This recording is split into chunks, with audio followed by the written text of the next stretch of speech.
wabarakatuh. Alhamdulillahirabbil alamin wa bihi nasta'in ala umuri dunya waddin. Asyhadu an la ilaha illallah wahdahu la syarika lah wa asyhadu anna Muhammadan 'abduhu wa rasuluh la nabiyya wa la rasula ba'dah. Allahumma salli wa sallim wa barik ala nabiyyina wa habibina Muhammadin sallallahu alaihi wasallam wa ala alihi wa ashabihi ajma'in. Jemaah salat Isya dan tarawih yang semoga Allah muliakan. Kita bersyukur kepada Allah sampai detik hari ini termasuk yang diberikan rezeki istiqamah untuk memenuhi masjid ini dengan menunaikan rangkaian keibadah dan ketaatan. Kita senantiasa berharap dan berdoa jemaah sekalian agar kita semua mendapatkan rezeki besar yaitu istiqamah. Tidak hanya temporer dalam waktu dan masa tertentu, tapi menyadari bahwasanya beribadah kepada Allah adalah kewajiban kita sampai kematian kita. Allah berfirman, wa'bud rabbaka hatta ya'tiyakal yakin. Futur atau masa jenuh dalam perjalanan kehidupan seseorang akan senantiasa ada. Jangankan dalam urusan akhirat yang sangat berat, dalam urusan dunia saja, manusia yang dititipi Allah nafsu punya rasa jenuh, punya rasa bosan. Contohnya yang paling akrab dalam kehidupan, pertemanan, persahabatan, bahkan dalam hal keluarga. Suami istri yang sangat saling mencinta, tetap dalam perjalanan kehidupannya mereka juga akan mengalami namanya fase kejenuhan. Dan ternyata begitulah tabiat dan fitrah dunia jamaah sekalian. Tidak bisa kita pungkiri. Bahkan sebuah keniscayaan itu namanya futur. Tapi seorang mukmin yang baik adalah bagaimana memiliki kepekaan saat futur dan apa yang harus dilakukan ketika dia futur.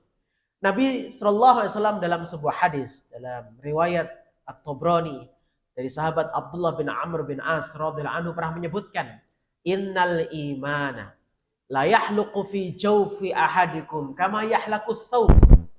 Nabi menggambarkan iman itu diciptakan dan ada pada hatinya seorang mukmin itu seperti laksana pakaian yang dibikin. Pakaian yang kita kenakan, maka tidak selalu selamanya bersih.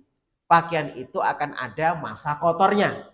Dan itu tidak bisa kita pungkiri, itulah sebuah keniscayaan jamaah sekalian.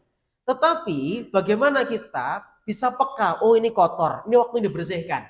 Apa yang harus kita lakukan supaya kita bersih dan nyaman makainya? Kita cuci lagi. Dan begitulah rangkaian amal kita yang kita kerjakan jamaah sekalian. Rasa jenuh dan bosan itu akan senantiasa ada. Oleh karenanya Nabi mengingatkan, setiap perjalanan hidup manusia itu akan senantiasa akan ada dosa yang menyertainya. Dan setiap dosa yang dikerjakan senantiasa akan mempengaruhi kotornya hati. Dan jamaah, ketika hati itu bermasalah karena kotoran yang mungkin kita abai, disinilah mulai terasa kita mendapatkan adab tanpa disadari, yaitu terasa tidak lezat kita menikmati ibadah. Kalaulah fisik kita sakit, fisik kita bermasalah, maka kita dibuat tidak nyaman makan dan minum. Tidak nyaman kita mungkin beristirahat atau tidur. Tidak lelap kita tidurnya.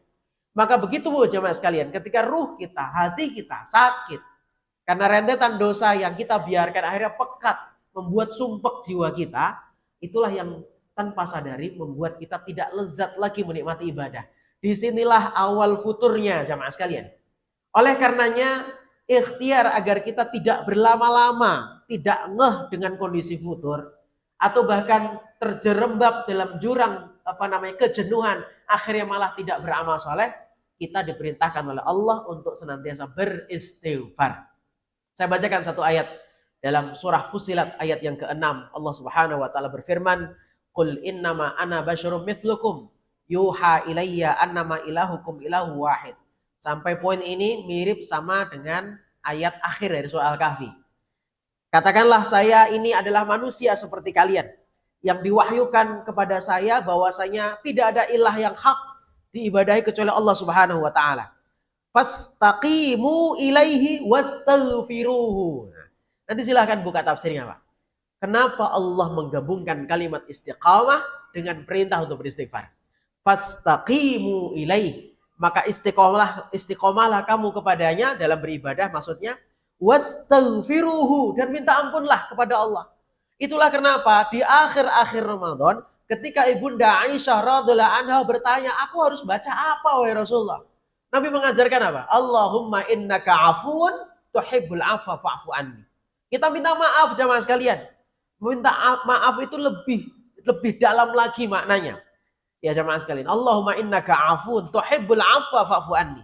Apa kaitannya? Karena masa jenuh pasti dirasakan oleh setiap hamba yang menjalankan ibadah di Ramadan, dan itu kita buktikan bersama, mulai kendor semangat baca Quran, dan mudah-mudahan kita termasuk tidak yang demikian. Ya, amin ya rabbal alamin. Kalaupun demikian kita segera sadar, oh iya baju kotor, segera bersihkan. Oh iya mungkin ini penghalang saya nggak bisa sholat ini karena saya banyak dosa siang tadi. Astaghfirullahaladzim. Minta ampun sama Allah jemaah sekalian. Karena tidak ada perkara yang menghambat kita untuk taat kepada Allah kecuali dosa-dosa kita. Jadi kalau orang merasa, mana saya nggak diadab kok, saya sudah padahal banyak sekali pelanggaran saya. Tanyakan pada diri, mungkin bentuk adab Allah bukan hilangnya harta kita, bukan hilangnya kesehatan kita, tetapi hilangnya kenikmatan dalam kita beribadah kepada Allah. Dan itulah petaka sesungguhnya jemaah sekalian. Apa yang akan ditimbang akhirnya kalau orang yang tidak beramal? Apa yang diharapkan husnul khatimah kalau dia cepat berhenti dalam beramal soleh?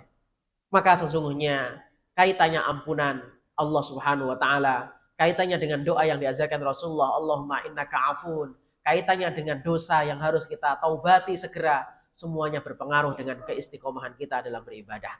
Saya sampaikan ini di waktu ringkas karena memang di penghujung Ramadan kita memasuki 10 bagian akhir, masa di mana seorang mukmin tidak bisa dipungkiri terkadang sudah merasa jenuh dengan kebaikan dan amalnya.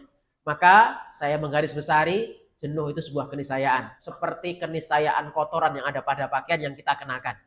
Tetapi kesadaran bahwasanya pakaian kotor, apa yang harus saya lakukan? Oh, saya harus menjauhi ini, saya harus bersihkan dengan cara ini. Itulah permohonan yang harus kita minta.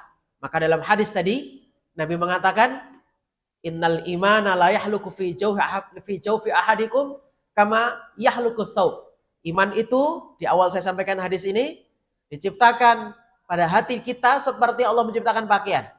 Dan Nabi mengingatkan di bagian ujung hadis, fas'alullaha ayyujaddidal imana fi qulubikum. Maka karena itulah mintalah kepada Allah Subhanahu wa taala agar senantiasa kita ini diperbaiki selalu imannya. Iman dalam hati kita ini senantiasa diperbaiki oleh Allah Subhanahu wa taala. Jadi kata akhirnya adalah kita banyak berdoa seiring kita meninggalkan dosa, dan kita banyak minta ampun kepada Allah Subhanahu wa taala. Insyaallah kita akan sambung di kajian subuh, membahas khusus tentang malam 10 malam terakhir, khususnya kaitannya dengan Lailatul Qadar. Semoga Allah mempertemukan kita di subuh nanti sehat walafiat dan semangat untuk kita kembali melanjutkan amal soleh kita. Hadanallahu wa iyyakum ajma'in. Alhamdulillahirabbil alamin. Subhanakallah wa bihamdika asyhadu an la ilaha illa anta astaghfiruka wa atubu ilaik. Assalamualaikum warahmatullahi wabarakatuh.